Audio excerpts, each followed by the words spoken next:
Cruise lines make more money when you buy a drink package incorrectly than when you use it correctly. That is not an accident. It is a system that profits from confusion, and I watched it work for 26 years.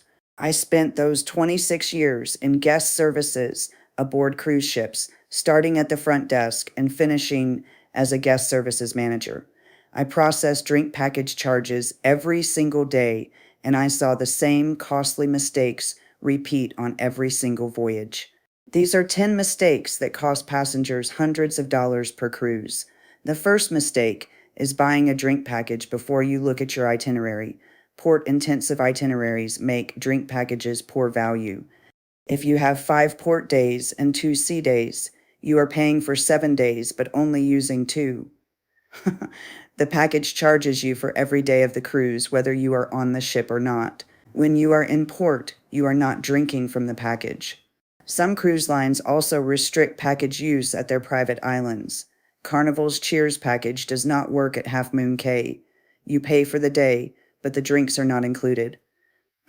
I watched this realization happen on embarkation day more times than I can count. A couple would pull their itinerary from the welcome packet, and realize 5 ports, 2 sea days.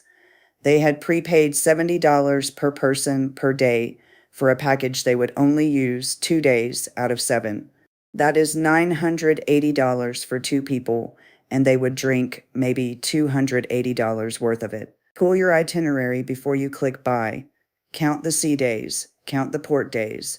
If the ports outnumber the sea days, the math does not work. The second mistake is assuming both passengers must buy the same package. The online booking system forces both passengers in a cabin to select the same drink package. That rule is not absolute. It is a default setting, and customer service can override it. If one person does not drink alcohol, you can call the cruise line and explain. They will allow one passenger to purchase the alcoholic package and the other to purchase a premium non-alcoholic package instead. I have seen this exception made dozens of times. I processed charges for couples who did not know to ask.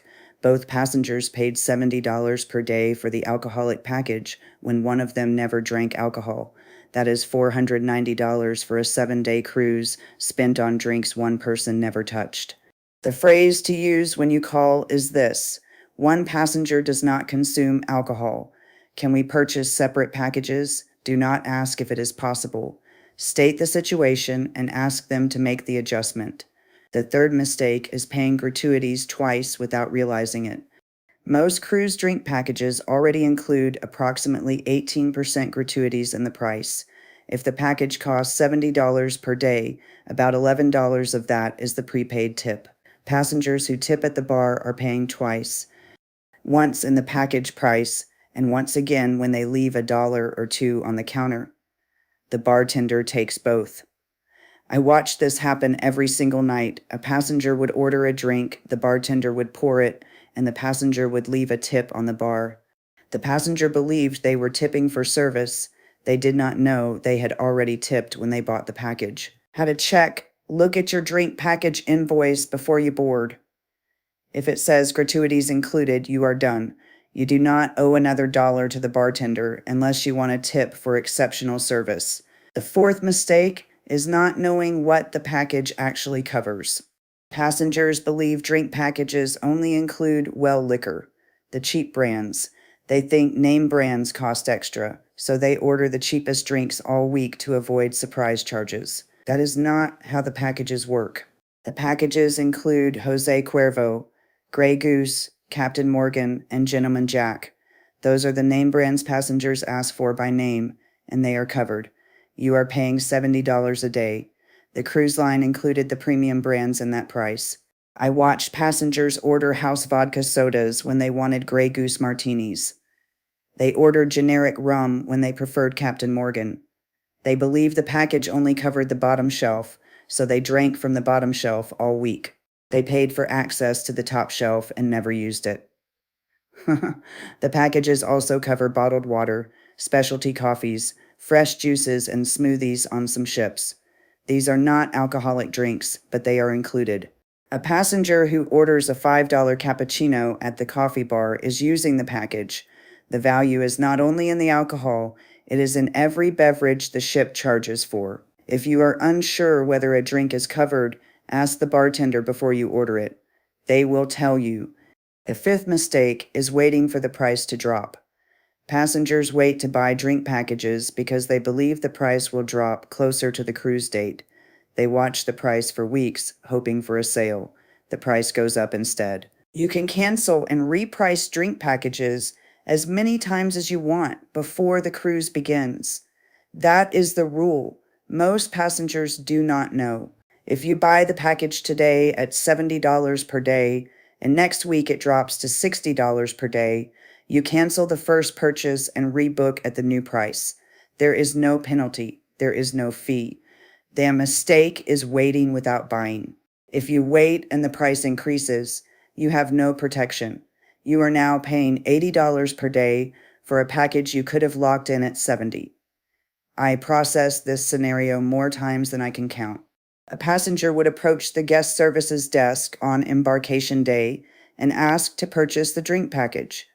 I would check the current price and tell them it was $85 per day. They would say they had been watching it for months, waiting for it to drop to $60. It never dropped. It went up 3 times instead. They paid an extra $175 for a 7-day cruise because they waited instead of buying and monitoring. Buy the package at whatever price it is today. Then check the price every few weeks. If it drops, cancel your original purchase through the cruise line website or customer service and rebook at the lower rate. If it never drops, you are already locked in at the price you saw weeks ago, which is likely lower than the price passengers are paying now. The sixth mistake is ordering 1 drink at a time when you actually need 2. The rule says 1 drink at a time from the package. That is the official policy. Here is what actually happens. Bartenders will give you bottled water alongside your alcoholic drink, even though the rule says 1 drink at a time. They do this because they would rather bend the rules slightly than have a passenger get dehydrated and sick. A guest who is properly hydrated drinks responsibly. A guest who drinks 4 cocktails in the sun without water ends up in the medical center, and that costs the cruise line far more than a bottle of water. This is not a loophole you need to exploit. It is common sense the crew already practice. The mistake passengers make is not asking for water because they believe the 1 drink rule is absolute.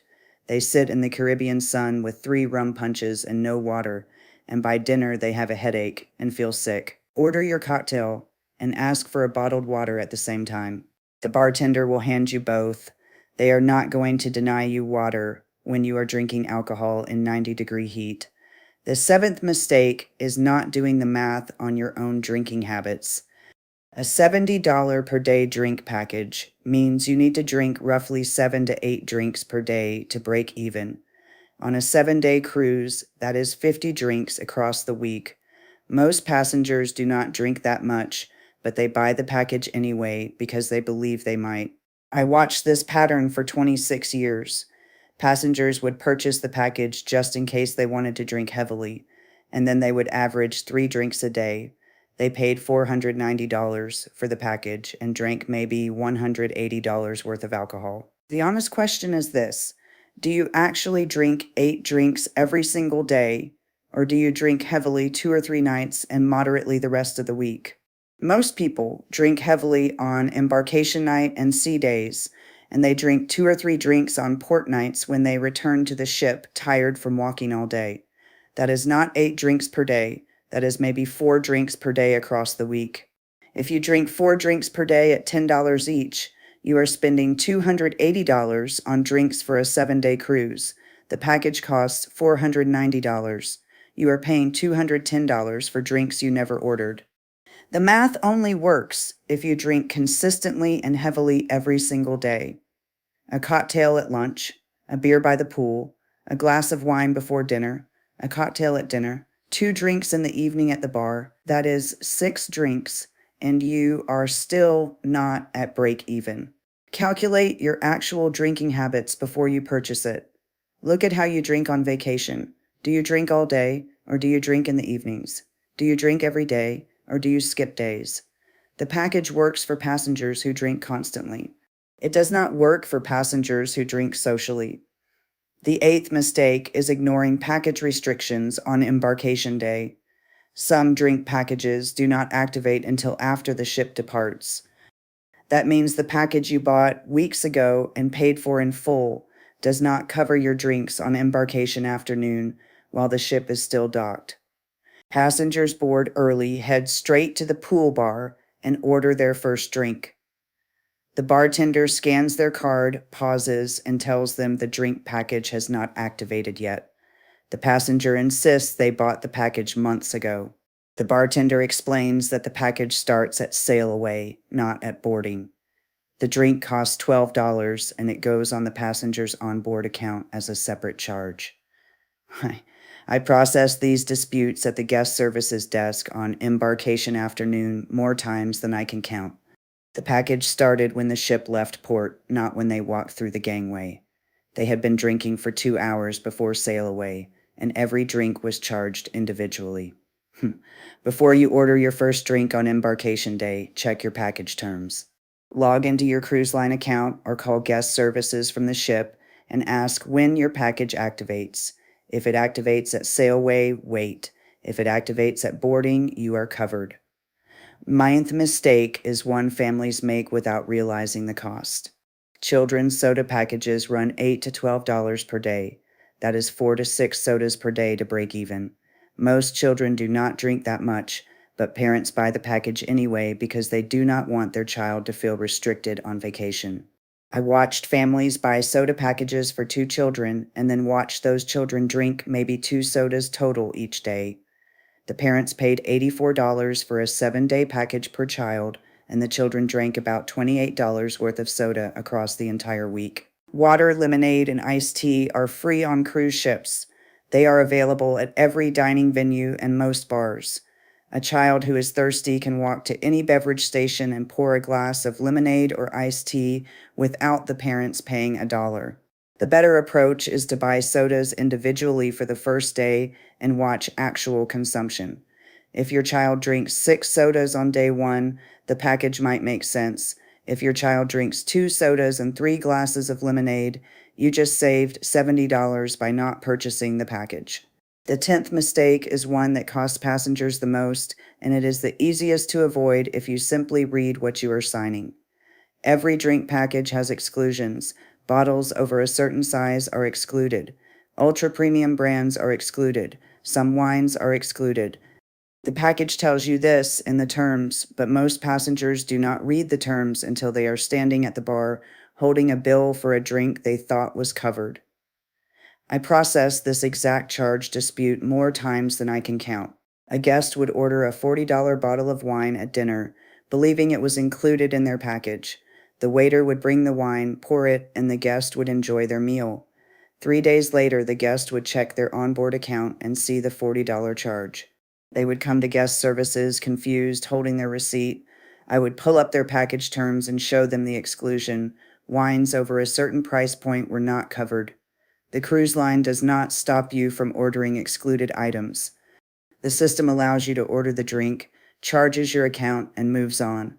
You find out 3 days later when you review your bill. There is one signal that tells you a drink is probably excluded, and you should pay attention to it. If the bartender asks, "Are you sure about a drink?" it is excluded. They are not questioning your taste. They are warning you that the drink you just ordered will cost you $40 or $50 on top of the package you already paid for.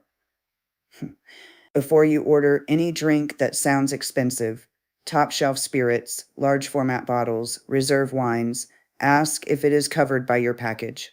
The bartender will tell you. If it is excluded, you decide whether you want to pay for it separately.